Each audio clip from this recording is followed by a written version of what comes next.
Dear colleagues, clearly you are witnessing right now the biggest corruption cover-up in the history of the European Union. It is obvious that some political groups of this Parliament want to defend and cover the abuses of the European Commission, but we should not ignore that us as MEP are accountable to the people, not to Ursula von der Leyen.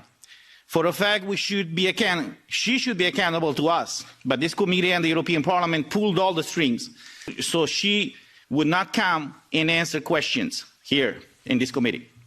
Regarding this report, it does not cover major aspects revealed in this committee. First, the report does not talk about the fact that the contracts were not fully shown to the members of this committee. Also, the report does not talk about the scandal related to the text messages between Ursula von der Leyen and Albert Bourla. Second, the report talks about these injections as being so-called safe and effective. But the Pfizer representative stated in this committee that they haven't tested their injections if they are stopping the transmission of the virus. Who support anymore such a baseless statement about these injections? Third, the report states that, and I quote, nothing was known about the SARS-CoV-2 and the disease caused by this new virus, including nothing about the genetic sequence, end quote. This statement is false. In the documents submitted to EMA by Moderna, for example, to receive authorizations, they submitted studies of their vaccines conducted prior to 2019. Actually, they submitted documents showing that they tested their vaccines since 2016. Also, Pfizer and BioNTech started the tests of their vaccines 3 days after the genetic sequence was made public. How is that possible? The first genetic sequence was made public on January 11th, 2020, and they started the tests on January 14th.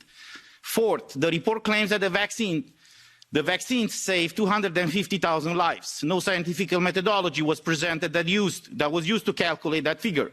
At the same time, we see now that the countries with the highest vaccination rate have the highest mortality rate. The report is not covering this issue. Fifth, nothing was said about the abuse, by the abusive way in which the digital green certificate was used all across Europe. Sixth, the report is ignoring the fundamental rights of any human being to not be forced to be injected with a medical product. Such a medical decision must have been the sole result of a free and informed consent of that patient, not the political decision of a parliament or of some bureaucrats. In conclusion, this report proves that the clear disconnect between the EU institutions, including the European Parliament and the European citizens.